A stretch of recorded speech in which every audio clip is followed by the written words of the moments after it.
the sun, heat, light, and helper of Earth. But what would happen if we could no longer depend on the sun? For example, what if the sun just disappeared? First of all, this isn't something that could actually happen because matter can't just stop existing. Eventually, in billions of years, the sun will die, but it won't just stop existing. Though this could never actually happen, let's answer the question anyway. What if the sun vanished?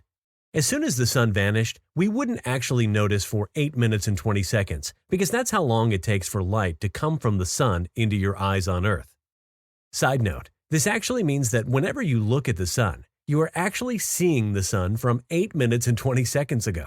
Anyway, let's get back to the question. The sun's gravitational effect on Earth would also take 8 minutes and 20 seconds to stop. This is because gravity waves propagate the same speed as the speed of light. When this would happen, the Earth would fly out straight ahead. The easiest way to explain this is by imagining a slingshot spinning around. Now imagine the slingshot shooting its ammunition, but the slingshot keeps spinning. As I mentioned before, it would take a little over 8 minutes for the effects of the sun disappearing to take effect on Earth, and the Earth is the third planet from the sun. There are other planets further from the sun than us, meaning that for a while, you could still see some other planets orbiting their normal orbit.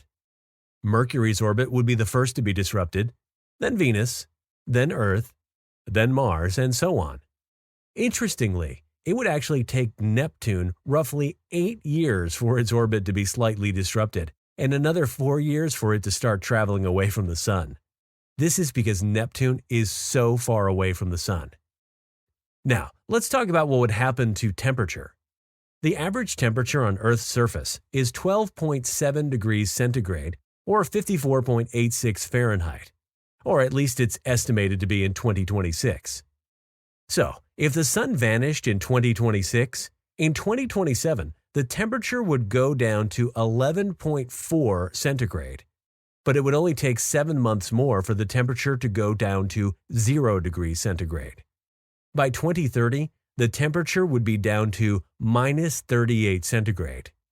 That is what our simulations say. However, other studies have shown that the temperature might go down to minus 70 degrees centigrade. Using the information from our own simulations, we can gather that for the first few years, the temperature would go down 0.1 centigrade per day. With no sun, photosynthesis would stop working.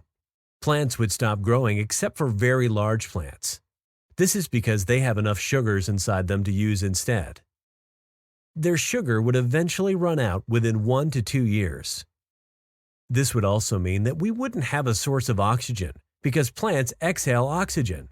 However, the atmosphere currently has so much, it would still take thousands of years for us to run out.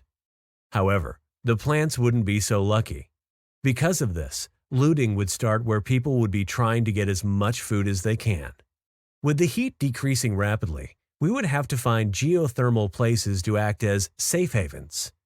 Independent people and groups would most likely go to places such as Iceland or Yellowstone and form colonies there. The governments would most likely travel to the deepest mines to get their warmth from the Earth's core, which is 6,000 degrees centigrade. Though it would still be cold with no sun, it wouldn't be impossible to survive in mines. After the governments had got the prime ministers, presidents, MPs, etc. into the mines, they would most likely try and get the public into more shallow mines. In these mines, they would survive from eating preserved plants in cans or farming their own meat in the mines. They could still also use fossil fuels for power. Back on the surface, in these safe havens, the people would probably go to the biggest fossil fuel generator they could find while staying in the geothermal area. They would rely on that for energy whilst farming animals and eating pre-made plants. When people's plant stock runs out, both in the mines and safe havens, people would start growing smaller food plants using artificial lights. After about 1 to 3 years after the sun vanished, the oceans would freeze over. But interestingly, ice is a good insulator, and ice is less dense than liquid water, meaning the ice would float. This means that for over 1 billion years, liquid water could still exist at the bottom of the ocean, warmed by vents in the ocean that spit water out of them, heated by the Earth's inside.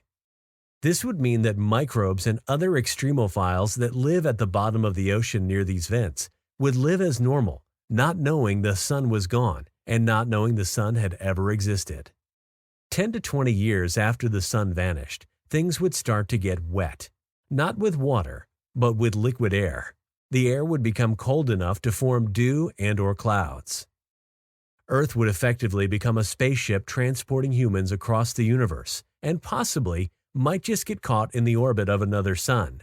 If the Earth was caught in the habitable zone or close to it, we could leave the mines and other safe havens and start over. If you don't know what a habitable zone is, it's basically a zone where the temperature is just right around a sun. For example, Earth is in the sun's habitable zone. Thanks for watching this video. If you liked it, give it a thumbs up, and if you didn't, give it a thumbs down. Subscribe for more questions and answers like this one. Bye.